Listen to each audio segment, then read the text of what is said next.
This is the Breakaway Women's Conference featuring Maggie Hemphill. A storyteller who is actually so brilliant at seeing the story behind the story. She is my friend. I love her dearly. Will you please welcome Maggie Hemphill?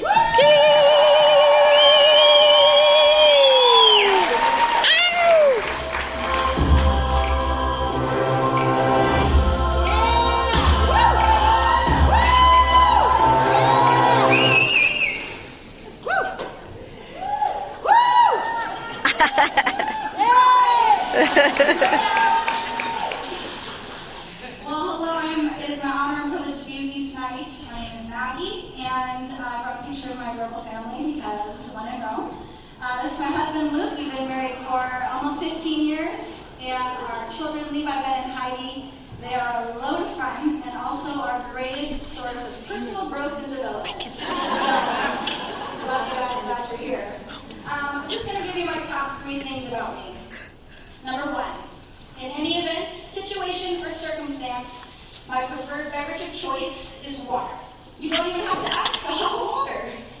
The second is this: I am neither a night owl nor an early bird. I actually just like to sleep. So if any of you know of a bird that sleeps for half its life, you find me afterwards, that's my bird. And the last is that I have a seemingly obscure degree in ancient Near Eastern history. This is the civilizations in Mesopotamia, what is modern-day Iraq, and I cannot tell you how many times I have used that being a stay-at-home mom for the last 10 years. Nailed that one. Tonight I might nerd some of you out. A bit of a Bible nerd, but I am what I am, so I'm not apologizing. If you'd like to take notes, there's some space in your program, sort of towards the back. And I promise to pick up any of you who I dropped along the way with random history facts. So I'd like you to picture with me an iceberg. There it is. I brought one in case you couldn't know if you didn't know what they look like. Isn't it beautiful? I think they're so beautiful. They're pristine ice just floating along the surface, but lurking down below is a mass twice its size or more, hidden and unseen. Did you know that as little as 1/8 of an iceberg can be visible above the surface? For you math people, that's 87% that is not seen. My kids are like, how do they float, Mom? I have no idea. It's amazing. I think that people are a lot like icebergs. We see only a tiny fraction of who they are, and underneath is this whole context they bring with them. Their whole world, their family of origin, their political and social structures. It's all hidden. We don't see it. Tonight I'm going to be talking about Paul, who is a man, if any, is an iceberg. Okay? We see only a tiny percent of who he is from the letters in the New Testament. We need to look at him and see all of the hidden and unseen things. His context, his historical background, his family that he grew up in, the town that he grew up in. All of those things provide weight and mass to his life. And if we look at them tonight, we're going to be able to see and understand why his encounter with Jesus was so profound. Because we too are icebergs, walking around with this hidden context below us. But Jesus, he sees the unseen, and when he encounters us, he encounters all of the iceberg. So buckle up, because Paul's story is kind of a wild ride. I brought a picture of my buddy Paul. There he is, Paul. Paul, here's the Apostle Paul. This is, okay, only nerd moment of the whole night, I promise. This is a fresco, it's an icon of Paul from the 450 AD in Ephesus. And most people in ancient times were illiterate, and so they would draw pictures of Bible stories and Bible characters, and they always drew them the same way. So Paul is always shown this way as a slightly balding, brown-haired man with a brown beard holding scripture. So there he is. So excited he's here. Okay, so Paul, the Apostle Paul, was known as Saul of Tarsus before he encountered Jesus. He also became an apostle after Jesus' death and resurrection, so he's kind of like a latecomer. Like he didn't witness all the miracles, and that didn't move him at all. He also was the author of 13 of the New Testament books of the Bible, and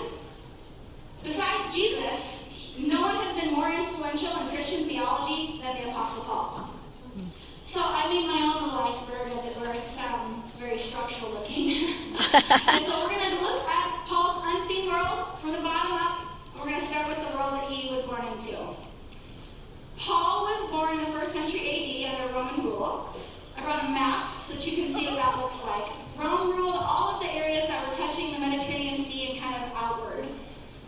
Roman rule meant that there was peace throughout all of the territories. They called Pax Romana. This is their big thing. They had a huge military force, both Navy and by land, Army. And they, as a result of this, made a system of well-maintained roads which made traveling by land easy for the first time. In ancient times, most people traveled by boats. This was kind of a big deal. The second thing is that Rome exported its culture to all of its empire. They were a polytheistic culture, which meant that they worshiped multiple gods, and they also deified their rulers. The Caesars and emperors, they were seen as gods, and they were due worship. So the Jews kind of have a weird, awkward place there because they know the one true God. And they have this kind of loophole that they agreed to pray for Caesar to their own God, but they were not going to be worshiping Caesar as God, and they allowed it. And so the Jews were excluded from the Roman cult celebrations. They had all these things where they would worship and bring food. And so, a little loophole there. One thing I do want to say about religion in ancient times is that it's not really like what we think of it today. Today, when we think about someone who practices a religion or who is religious, we think of them having a set of religious things that they do some of the time. It's exclusive, it's not for everybody. But in ancient times, there wasn't this distinction. Everyone was religious, everyone was a religion, and it affected every part of them. It affected everything down to what they would eat and what they would wear. So there's this difference between how we view religion now and how we view it in ancient times. So zooming in a little closer, we're going to look at Saul's town. Saul was from the town of Tarsus in Cilicia. This is Asia Minor in ancient times, or modern-day Turkey. What was cool about Tarsus was where it was located. So it was along the major east-west trade routes, which made it a really important city. It was a bustling metropolis. It was where all the industry was happening. If you're from here, it's like Seattle. That's where all the culture is happening. That's where all the industry is happening. That's where all the ethnic communities are. It was a multi-ethnic and cosmopolitan area.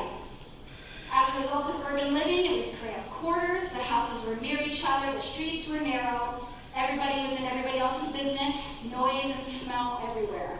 So this kind of sets the picture that Saul wasn't like a country bumpkin, you know. He was like a city boy. He had grit, and he had access to all sorts of ideas and philosophies of the time, living in a city that was as metropolitan as Tarsus was. So zooming in a little closer, we look at Saul's family. Saul's family were Jews. They were of the Pharisee sect, and this is probably the most important fact about them, that they were Jews. Pharisees were the strictest rule-following sect of Judaism. They were obsessed with purity. They were focused on what they could do, and they held on tight to this idea of Israel being God's people.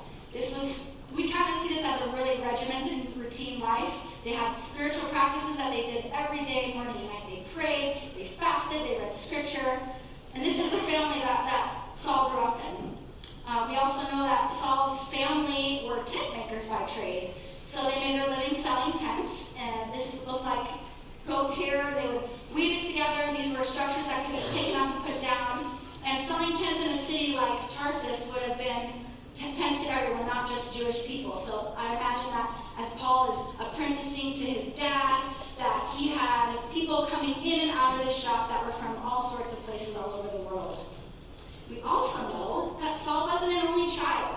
I don't know why this surprises people. It surprised me too, and I was like, oh yeah. In Acts 23, it says that it was Saul's sister's son who uncovered a plot against him and warned him. So at the very least, we know he had a sister who had a child, so he has a nephew, but I imagine he probably had lots of siblings.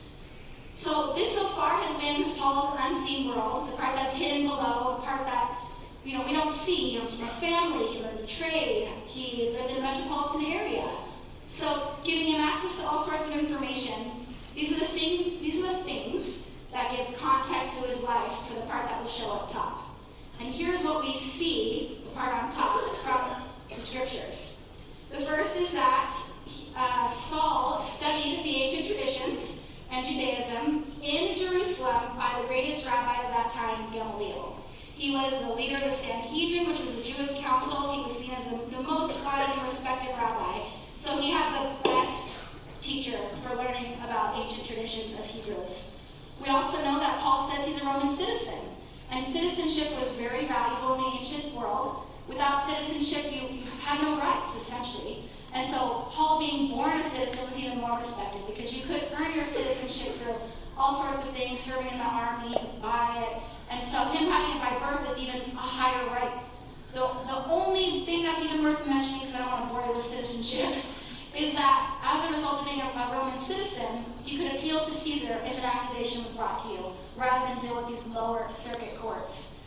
So he was multilingual, learning the Hebrew from the ancient languages, learning Hebrew from the ancient scriptures.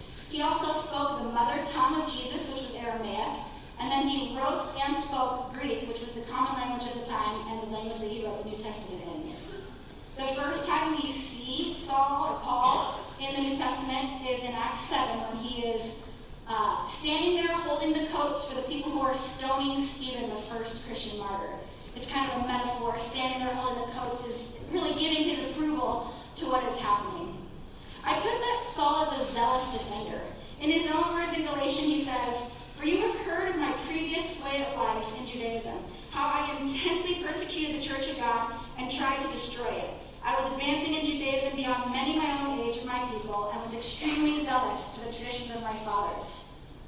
I think when we think of this term zealous, we think, oh, he was really passionate. He was probably like a really good preacher, and he was intense probably. But in ancient times, it was even more than just being intense. It was like the next level. It was that your passions and intensity, it moved you to action. I sort of think of it as like a little vigilante justice. He was taking justice into his own hands because he felt the need to physically defend the gospel, even to the point of physical violence. Saul said, Luke says in Acts that Saul was going everywhere to destroy the church. He went from house to house, dragging both men and women and throwing them in prison. This is Paul. This is Paul seen and unseen. These are the things that he brought with him when he encountered Christ. It was not just the stuff on top that we see, but it was all of it, and Jesus saw all of it too. So I want you to imagine with me the moment that Saul encounters Jesus. It's in a seemingly familiar place for Paul. He's on the road. He was actively going about trying to destroy the church, and he was traveling all the time. So this is a place he was very familiar with. So he was going from Jerusalem with orders in his hands to arrest and bring back for persecution, for trial, anyone who followed the way. This road from Jerusalem to Damascus was about 130, 150 miles. So even if he was averaging 20 miles a day, that's a 7-day journey. So all day, every day, for 7 days in a row. So I imagine that he was riding a donkey. It doesn't really say that in the text, but it's a long journey, so 150 miles, maybe he walked it, he probably did. But I sort of picture him with the hooves, monotonous plodding, as he's an easy rhythm of riding for hours on end. He's wearing his heaviest garments to protect him from the elements. He's probably thirsty, it's hot, but he's intentionally denying himself this water because he doesn't know when the next well is going to come along the journey. I imagine that he's silently meditating. He's praying the prayer that he's prayed since he was a child, twice a day, the Shema. "Hear, O Israel, the Lord is our God, the Lord is one." And scripture flowing in and out of his mind as he wanders through the desert. And suddenly, without an explanation, he is completely surrounded by light. He's paralyzed to move. He can't see anything. He doesn't know where to go. And from that light, a loud voice thunders, "Saul, Saul, why are you persecuting me?" He falls to the ground. He's shaking and bewildered. Dust is flying up and touching his the sweat in his face. And he looks up without seeing and says, "Who are you, Lord?" And Jesus says, "I am Jesus of Nazareth, the one you are persecuting. Now get up and go to the city. You'll be told what to do." And just like that, the light is gone. But not really for Paul. He still can't see,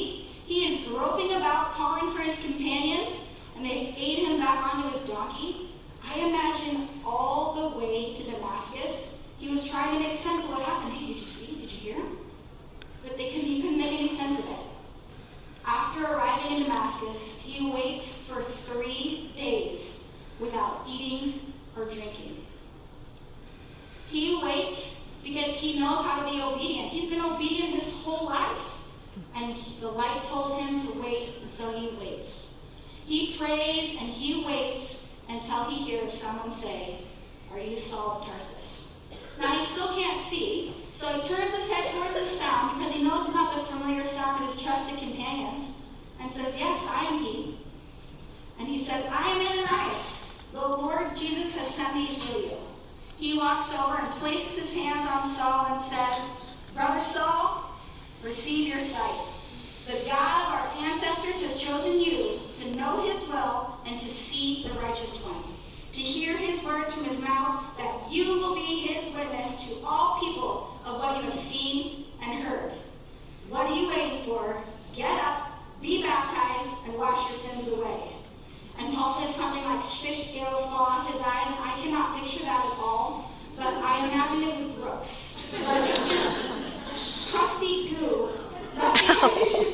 falling off his face, and his sight is restored, but then everything had changed.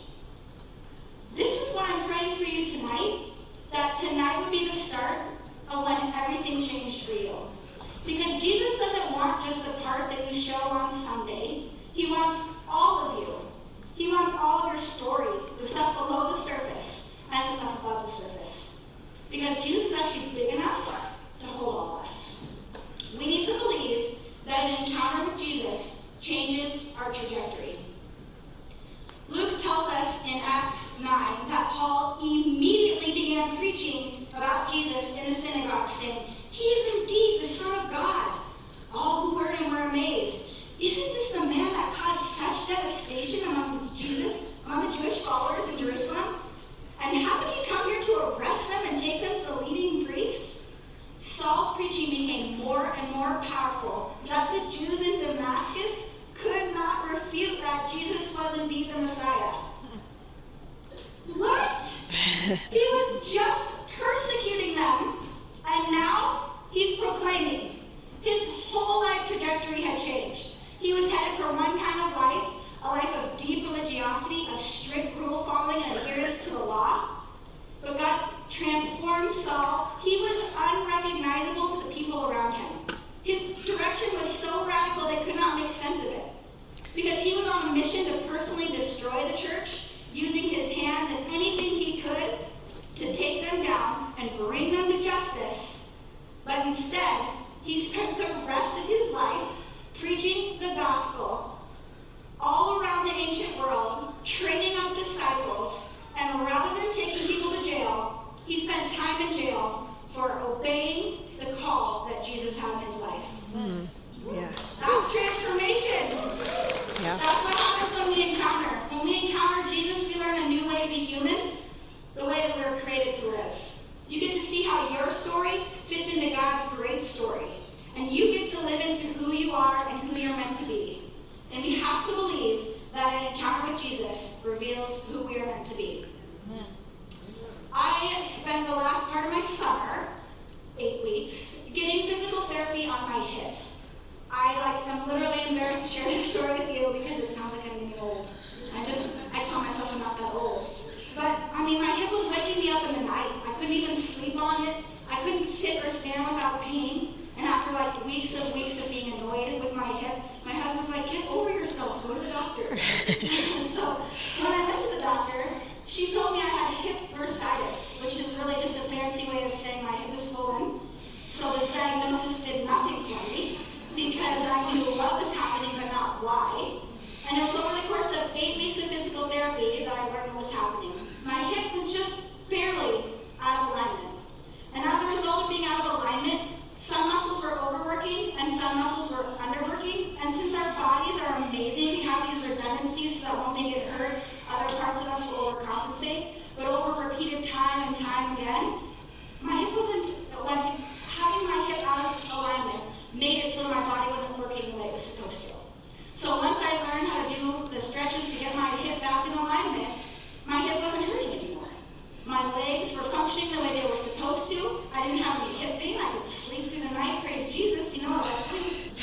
This is what happens when we align ourselves with God. An encounter with Jesus shows us what we're made to do, what we're designed to do.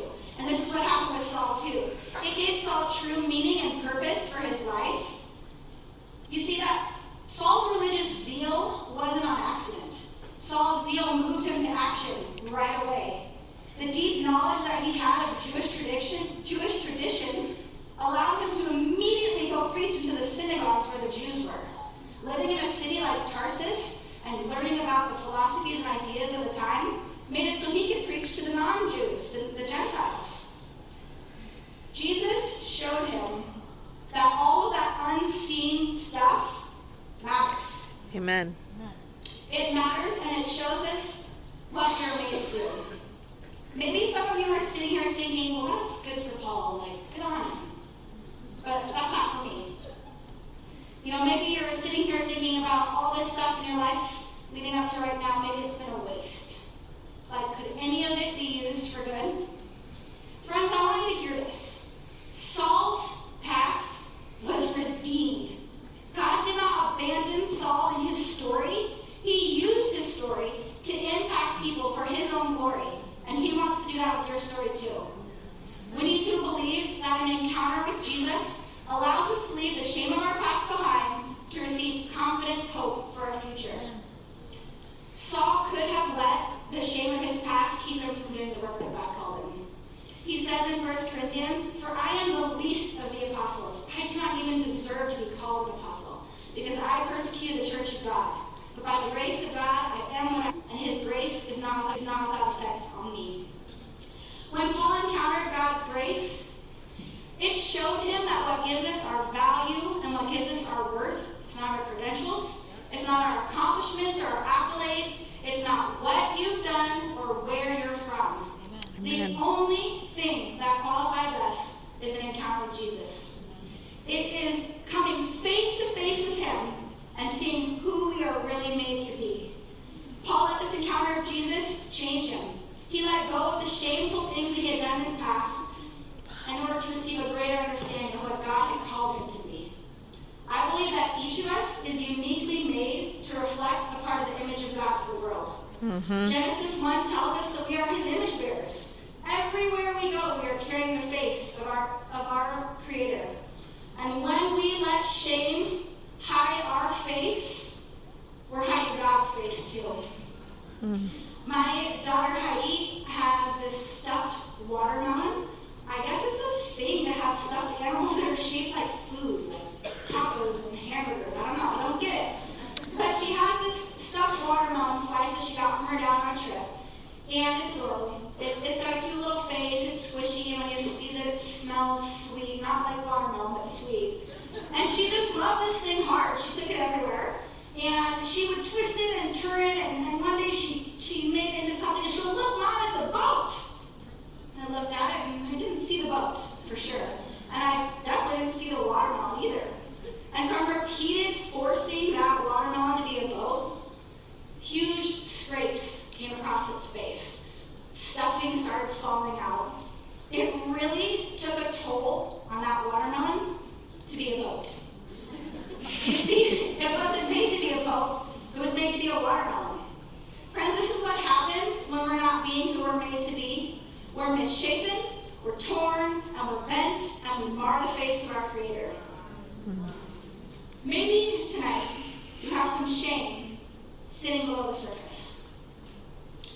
Some of it's your family of origin, some of it's, your life choices, whatever it is that causes you shame.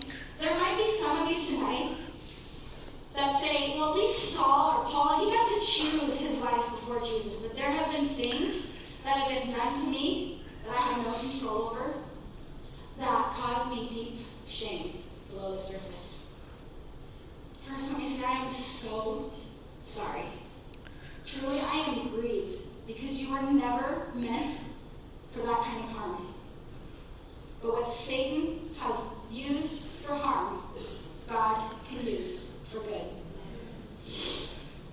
It's those very deep, dark places of shame that the light shines the brightest. It's those very places that that we want to hide where God can do the greatest work. That sounds like hope to me. If Paul, who personally and violently persecuted the church of God, if he could let go of the shame of his past, you can too. But it can only be done with an encounter with Jesus. Because then our past has meaning and purpose. We have a confident hope as a new trajectory for our lives, as God is constantly making us more of who we're created to be.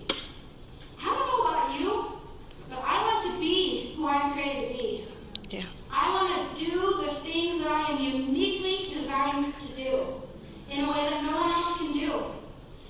There's something about me, and there's something about each of you that shows Jesus to the world. Ephesians 2 says, "For we are God's handiwork, created in Christ Jesus to do good works, which God has prepared in advance for us to do." I know that my past has prepared me for this future good work in the same way that he did for Paul, and in the same way he's doing for you. God has equipped me with the things and experiences I need to do what he is uniquely designed to do that no one else can do but me. And I have hope. Unbelievable hope that doesn't even make sense, because I have come face to face with Jesus and was never again the same. I want this for you too. Let's pray. Lord Jesus, I pray that this weekend we would encounter you in a profound way. That you would meet us right here in our world, in our town, in our families, and in our stories. God, would you breathe into us your purpose for our lives? Blow away all the places that we hide your face with shame. Holy Spirit, lead us to the good works you have planned for us to do in the only thing that we need, you. And Jesus, when we come away from a time with you, we are forever changed. Let it be so today.